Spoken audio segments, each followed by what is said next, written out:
इस तरीके का व्हाइट सॉस पास्ता आप लोगों ने आज से पहले कभी नहीं खाया होगा। सुपर चीज़ी, डिलीशियस और फ्लेवर्स तो इतने परफेक्ट थे ना, मार्केट का भी व्हाइट सॉस पास्ता इसके आगे फेल था। आइए चलिए देखते हैं कैसे बनाया है मैंने।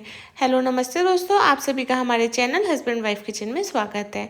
आज हम लोग एक घर में आए थे गेस्ट, जिनमें थे दो क्यूट क्यूट से बच्चे।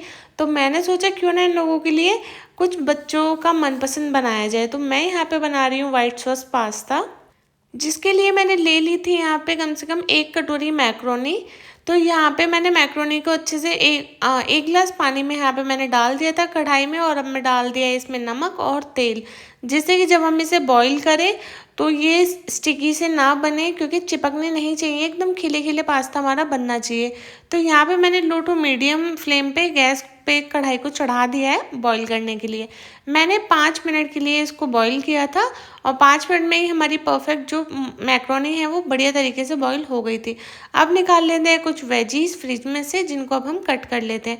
मैंने यहाँ पे ली थी शिमला मिर्च, टमाटर और एक प्याज। आप अपने फेवरेट कोई भी वेजीज वगैरह इसमें ले सकते हैं। इसमें आप ब्रोकली वगैरह भी ऐड कर सकते हैं, बहुत अच्छा टेस्ट आता है। स्वीट कॉर्न वगैरह कुछ भी डाल सकते हैं। मेरे पास अभी अवेलेबल नहीं थे, तो मैंने सिर्फ इन्हीं चीज़ों से काम चलाया। बच्चों को जब मैंने बना के दिया ना, तो मज़ा ही आ गया। उनके फेस के एक्सप्रेशन ही बता रहे थे कि कितना टेस्टी उनको लगा ये व्हाइट सॉस पास्ता। हमारे यहाँ पे जो मैक्रोनी है वो बढ़िया तरीके से बॉईल हो चुकी है, तो आप ये देख सकते हो। हमें सिर्फ 90% तक ही इसको कुक करना है, पूरा 100% इसको नहीं पकाना है। तो अब आइए चलिए अब बनाना स्टार्ट कर लेते हैं। मैंने कढ़ाई यहाँ पे गैस पे चढ़ा दी है, और अब मैंने डाला है इसमें बटर। अगर आपके पास बटर नहीं है तो आप ऑयल का भी यूज़ कर सकते हो। तो यहाँ पे जैसे ही बटर अच्छे से मेल्ट हो जाता है, डाल देते हैं इसमें सारी वेजीज़ को। अब कर लेते हैं इनको बढ़िया तरीके से सौटे। हमें इनको जब तक के लिए पकाना है जब तक इनका जो कच्चापन है वो अच्छे से ना निकल जाए। तो इनको आपको चलाते रहना है, जिससे कि वेजीज़ जो है कढ़ाई में लगे नहीं। अब मैंने इसमें डाल दिया टेस्ट के अकॉर्डिंग नमक और काली मिर्च का पाउडर। तो यहाँ पे बच्चों के टेस्ट के अकॉर्डिंग ही आपको इसमें नमक वगैरह जो सीजनिंग है वो ऐड करनी है। तो हमारी जो वेजीज है वो अच्छे से यहाँ पे पक चुकी है। अब दोबारा से चढ़ा देते हैं कढ़ाई। जब से मेरी शादी हुई है मैंने व्हाइट सॉस पास्ता तो खाना ही भूल गई मैं। तो आज मेरे पास मौका भी था, कहते हैं ना मौका और दस्तूर दोनों आज मेरे पास थे।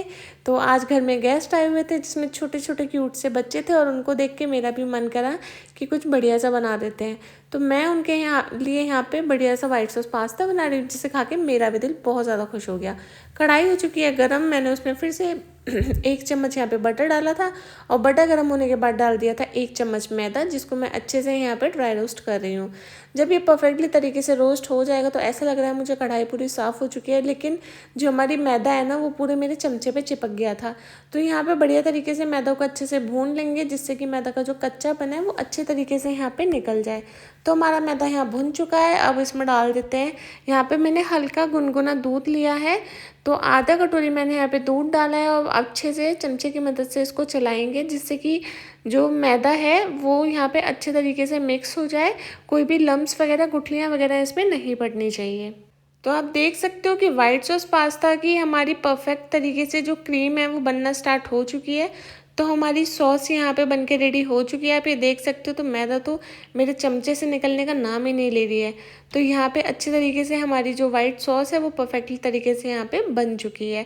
अगर आपकी सॉस थोड़ी बहुत गाढ़ी हो जाए तो आप उसमें एक्स्ट्रा दूध और डाल सकते हो। तो मैंने यहाँ पे आधा कटोरी और दूध डाल दिया।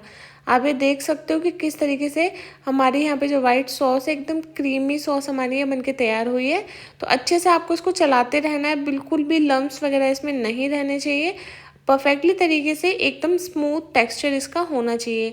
अब इसमें मैं डाल देती हूँ बहुत सारा चीज़। तो मेरे को पर्सनली चीज़ बहुत ज़्यादा पसंद है। अगर आप लोगों के पास मोज़रेला चीज़ नहीं है तो आप चीज़ स्लाइस का यूज़ भी यहाँ पे कर सकते हैं। चीज़ को कर लेते हैं अच्छे से यहाँ पे मेल्ट। और ध्यान रखें, जब आप सॉस बनाएं तो आपका जो गैस का फ्लेम है वो लो टू मीडियम ही होना चाहिए। इसको भी देख के आपका मन कर रहा है ना कि मुझे भी मिल जाए जल्दी से खाने के लिए। तो हमारा यहाँ पे जो वाइट सॉस है और आप ये देख सकते हो कितना चीज़ी और कितना परफेक्ट तरीके से वाइट सॉस बन के तैयार हो चुका है। हमारी जो मोज़रेला चीज़ है वो भी अच्छे से इसमें मेल्ट हो चुकी है और कितनी परफेक्ट कंसिस्टेंसी के साथ हमारी यहाँ पे वाइट सॉस बन के तैयार हो गई है। तो इसी तरीके से आपको इसकी वाइट सॉस बना के तैयार कर लेनी है। अगर आप लोगों को चीज़ ज़्यादा पसंद नहीं है तो आप थोड़ा कम भी डाल सकते हो। मैंने तो मेरी पसंद के हिसाब से डाला है। अब इसमें डाल देते हैं कुछ हर्ब्स, जिसमें मैंने सबसे पहले डाला है चिल्ली फ्लेक्स और उसके बाद में मैंने यहाँ पे डाला है ऑरिगेनो। तो ये दोनों ही चीज़ें इसमें मेन हैं, तो आप दोनों ही चीज़ों को स्किप नहीं कर सकते हो। और यहाँ पे अब मैं अच्छे तरीके से इसको मिक्स कर रही हूँ, जिससे कि जो मसाले हैं वो बढ़िया तरीके से हमारे सॉस में यहाँ पे मिक्स हो जाएँ। मसाले डालते ही पूरे घर में खुशबू खुशबू हो गई थी, इतनी परफेक्ट और इतनी अच्छी खुशबू आ रही थी ना, तो मेरा तो मन ही कर रहा था कि जैसे बने ना तो मैं जल्दी से खा लूँ। तो यहाँ पे हमारी सॉस बनने के बाद मैंने डाल दी इसमें हमारी वेजीज। तो वेजीज को अच्छे से कर लेते हैं इस सॉस में मिक्स, जिससे कि परफेक्ट तरीके से जो हमारी सॉस है वो सारी वेजीज में अच्छे तरीके से यहाँ पे मिक्स हो जाए। अब उसके बाद में डाल देते हैं यहाँ पे मैक्रोनी। तो यहाँ पे मैंने सारी ही मैक्रोनी को उसमें ऐड कर दिया। मैक्रोनी थोड़ी चिपक सी गई थी तो मैंने हाथ की मदद से उसको छुड़ा लिया था। अब कर देते हैं इसको मिक्स और परफेक्ट तरीके से हमारा वाइट सॉस पास्ता बनके तैयार हो चुका है। मैंने इसमें थोड़ा और चीज़ डाल दिया। मेरा दिल तो दुख रहा था कि इतना चीज़ मैं यहाँ पे इसमें डाल रही हूँ, लेकिन मेरा मन कह रहा था कि नहीं और डाल, क्योंकि मुझे बहुत पसंद है। अब इसको कर लेते हैं फिर से परफेक्टली तरीके से मिक्स। तो हमारा वाइट सॉस पास्ता बनके तैयार हो चुका है, आप ये देख सकते हो। अब इसमें मैं थोड़ा सा दूध और डालूंगी, जिससे कि थोड़ी जो वाइट सॉस पास्ता है वो थोड़ा सा क्रीमी टेक्सचर में यहाँ पे रहे। तो यहाँ पे हमारा जो वाइट सॉस पास्ता है गर्मा गर्म हमारा यहाँ पे बनके तैयार हो चुका है। तो आप भी इसी तरीके से इसको बना के ट्राई करें। और जिन्होंने मेरे चैनल को अभी तक सब्सक्राइब नहीं किया है वो जल्दी से जाके सब्सक्राइब कर लीजिए और बेल आइकन को भी प्रेस कर दीजिएगा। वीडियो पसंद आया हो तो एक लाइक शेयर एंड कमेंट करके मुझे ज़रूर बताना। अब मैं कर देती हूँ इसको सर्व। तो हमारा गर्मा गर्म वाइट सॉस पास्ता बनके यहाँ तैयार हो चुका है। तो अब मैं बच्चों को यहाँ पे सर्व कर दूँगी और आप भी इसी तरीके से बना के इंजॉय करें। तो आज के लिए सिर्फ इतना ही। Okay bye.